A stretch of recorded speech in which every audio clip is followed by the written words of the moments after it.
Bonjour et bienvenue sur France 24 et sur Radio France Internationale. Nous sommes à Dakar. Notre invité est Khalifa Sall. C'est l'ancien maire de Dakar et l'un des leaders de l'opposition au président Macky Sall.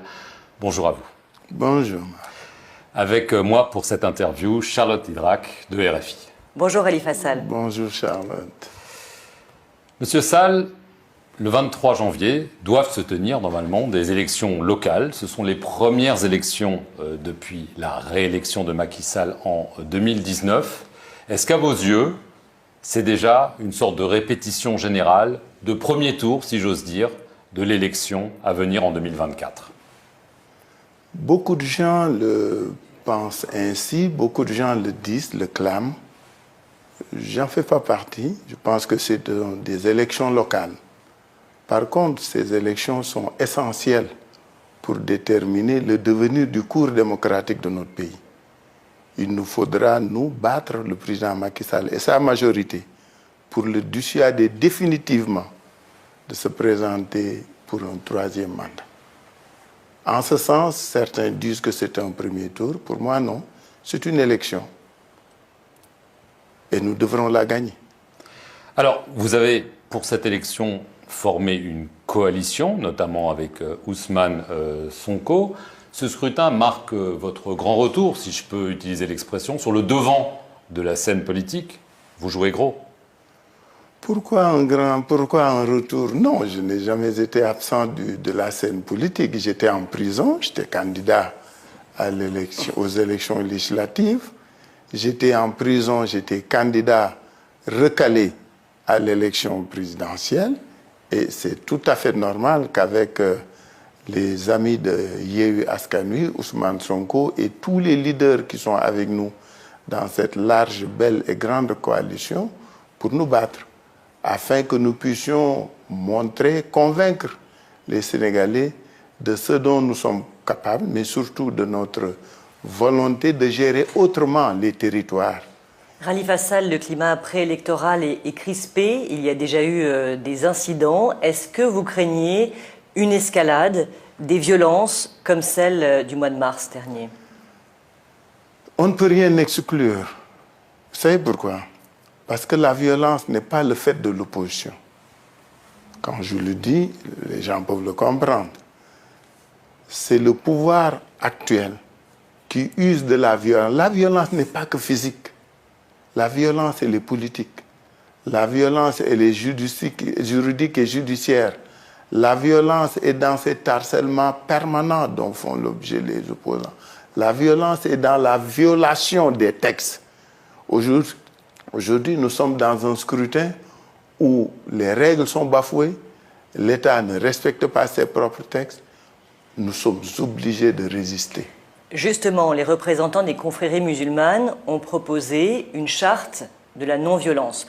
Ousmane Sonko a refusé de signer cette charte. Qu'est-ce que vous pensez, vous, de cette initiative? Oui, Ousmane Sonko a le droit d'exprimer sa position. Il se trouve que cette initiative, nous la louons. Ce que nous lui reprochons, c'est que le premier à user de la violence, c'est le gouvernement. Il fallait préalablement aller voir M. le Président de la République, lui parler, et ensuite qu'il s'engageât afin qu'en dernier, l'opposition puisse venir à la table de discussion. Nous n'avons jamais refusé de discuter. La preuve, nous avons reçu cette délégation. Mais nous lui avons donné notre point de vue sur la question. Aujourd'hui, ceux qui sont à l'origine de toutes les violences, c'est ce gouvernement-là. Oui, mais concrètement, quel message vous lancez à vos militants, à vos partisans? Si ça venait à déraper de nouveau, ce serait œil pour œil, dent pour dent? Qu'est-ce que vous appelez déraper à nouveau? On a vu qu'il suffisait d'une étincelle. Dans le processus électoral, ce que vous constatez, ce sont nos droits qui sont bafoués. Ce sont nos listes qui sont écartées. Ce sont nos candidats qui sont mis de côté. Vous pensez vraiment que les responsables de Benno Bokk Yakaar sont mieux outillés que nous pour faire des listes électorales? Vous le pensez? Et qu'il n'y ait eu aucun rejet de Benno Bokk Yakaar dans les 600 et quelques collectivités locales en liste. Vous pensez ça normal? Alors que nous savons, puisque vous savez, le Sénégal est un petit village, hein, c'est un gros village, on sait ce qui se passe chez l'autre.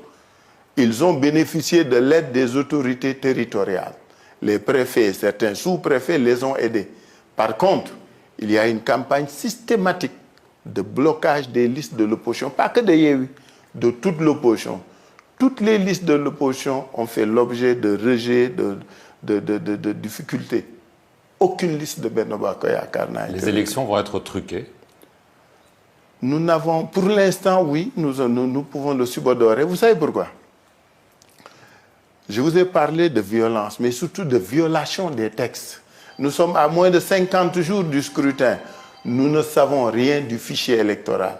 Alors que nous savons, par expérience, depuis 2012, que ce gouvernement est en place, le fichier électoral est manipulé. Nous le savons. Un boycott est-il envisageable? Pas du tout. D'accord. Boycott, c'est trop facile. On s'opposera. On se battra pour qu'on ne nous vole pas notre victoire.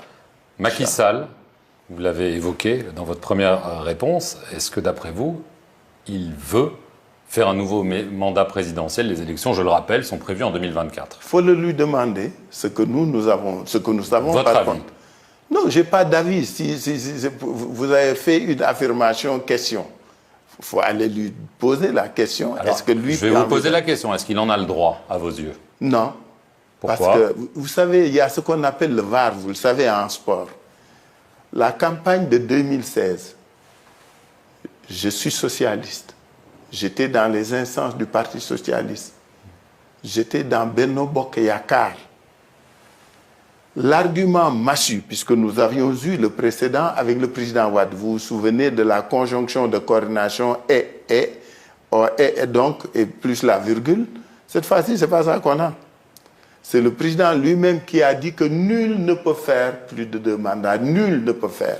Et lui et tous ses partisans ont dit que c'était vraiment l'argument massu. Parce que moi, j'ai fait voter contre. J'ai voté contre ce. Alors que j'étais dans le Parti socialiste et j'étais dans Benno Bokk Yakaar.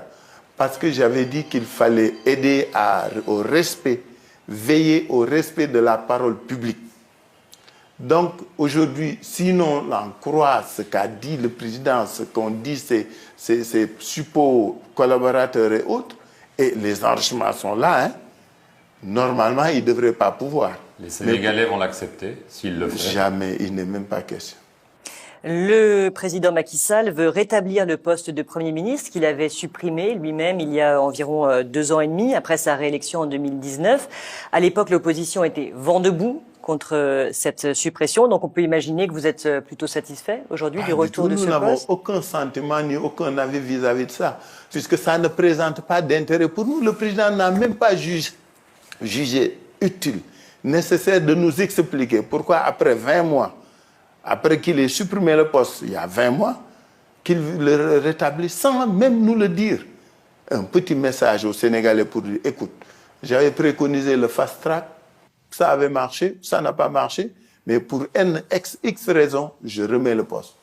Les Sénégalais ont au moins l'impression que leur président leur parle. Le président n'a même pas à le faire.